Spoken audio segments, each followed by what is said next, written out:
everyone. So today, before I start our topic of today, please stand and let us pray. And then Father, the Son, the Holy Spirit, Amen. Amen. Please sit down. Once again, good day everyone. So our topic of today is all about the 19th century Philippines and the Rizal Law RA 1425. So by the end of this lesson, we explain what the Rizal Law and why was created. What is the Rizal Law? So, in Republic Act number 125, commonly known as the Rizal Law, is a Philippine law signed in June 12, 1956.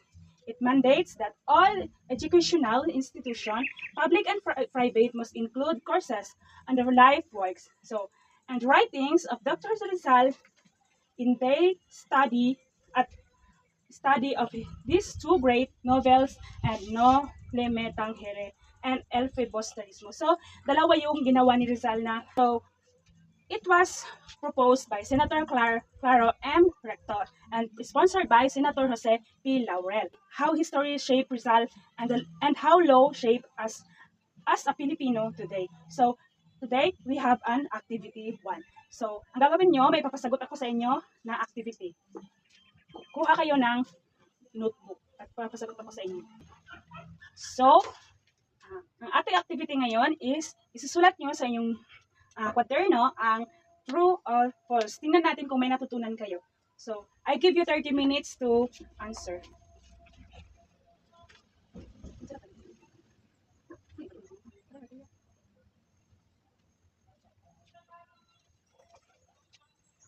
Okay, are you done? Please pass your paper.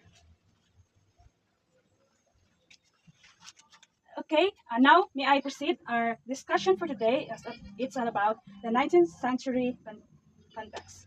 Okay, imagine the Philippines in the 1880s, big things were happening. So, political under Spanish rule, unfair treatment between Spanish and Filipinos. So, economic Manila open to world trade and agriculture growth.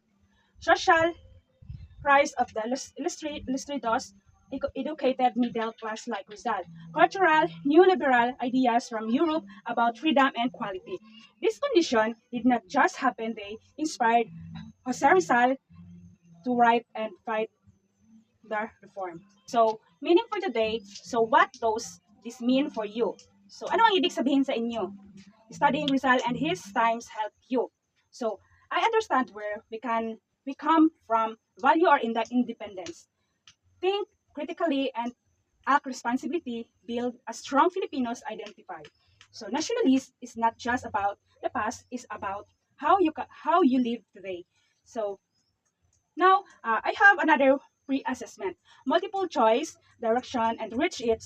The question carefully choose the letter of the correct answer. So, may activity naman tayo ulit. Ito ay pre-assessment. So, isasagot nyo lang is multiple choice. So now, we have a pre-assessment. So, write on your paper, write your name, and write the correct answer in alpha and multiple choice.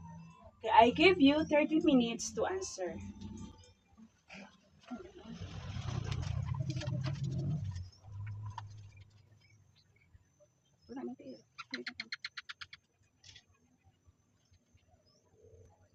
Okay. Are you done? Okay. Please change your paper to your seatmate. Change your paper. Okay. Today, I have another question for you. Tingnan natin kung naintindihan nyo ang aking lecture na itinuro sa inyo. So, kailan nag-sign si Rizal ng law? June 12, 1956. Very good. So, next question is, sino ang sumulat o gumawa ng story ng No Le Tangere and El Filibusterismo? Dr. Rizal. Very good. Okay.